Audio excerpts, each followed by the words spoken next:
then we had this kid over at our house once. This is a sad story. I told it in my new book.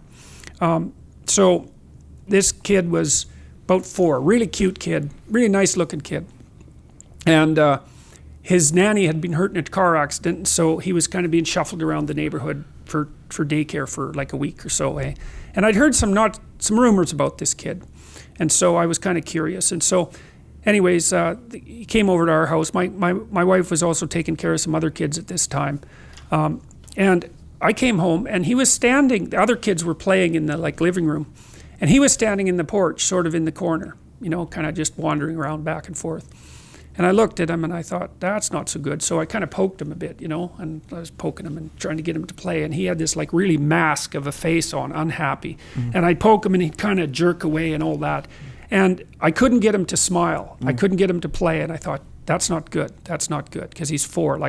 He should have, acted unhappy for 2 or 3 pokes and then kind of laughed. And then we would kind of get into it, So that wasn't so good. So then we had lunch.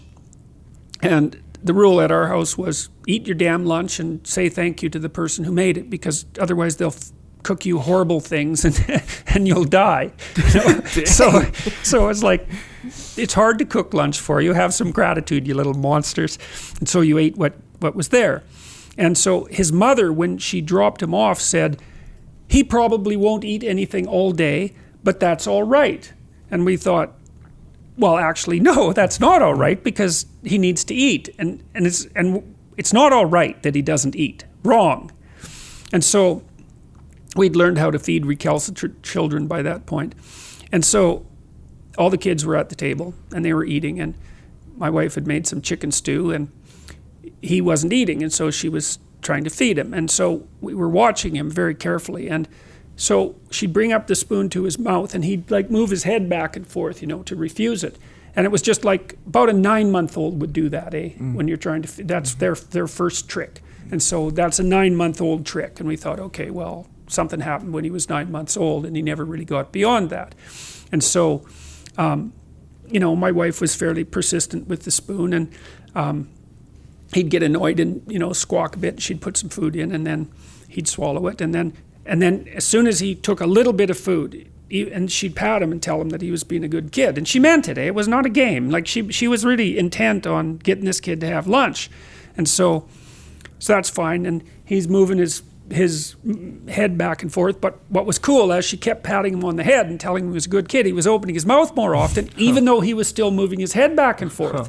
And so it took about 10 minutes or so, and she'd fed him the whole bowl of chicken stew. And she showed him and she said, look, you're a good boy, you ate all of it. And that horrible mask that he was wearing, that mask of unhappiness, it just fell off him. And he had this great smile. It just made the hair on the back of my neck stand up, because you could see that was the first damn thing that he had been allowed to succeed at, And so he was thrilled. And then for the rest of the day, he followed my wife around like a puppy dog. Like he was one step behind her. And then we went downstairs into the basement and we were watching TV, and he climbed up in her lap and he grabbed onto her. Just like there's this famous experiment that Harlow did with monkeys, and the monkeys could either have the wire mother that fed them milk or the cuddly mother that they could cling to. They were both artificial. And the monkeys preferred the cuddly mother, And that's what it was like. He was just wrapped around her, And then his mother came home, and she came downstairs and she took one look at this kid wrapped around my wife, and she said, oh, super mom, and grabbed him and then, walked out. And I thought, that was horrible. That was a horrible thing to see, because he was one day with that kid, you'd fix him up. It was one positive experience was enough to bring him out of his shell. Yeah. And it's okay that he doesn't eat. It's okay that he stands in the corner and doesn't play with the other kids. It's okay that he's miserable and unhappy. It's like, hey, guess what? That's not okay. Yeah. It's not even a little bit okay. So that's a good example of the use of reward, Yeah. It was something to see, I'll tell you. Yeah.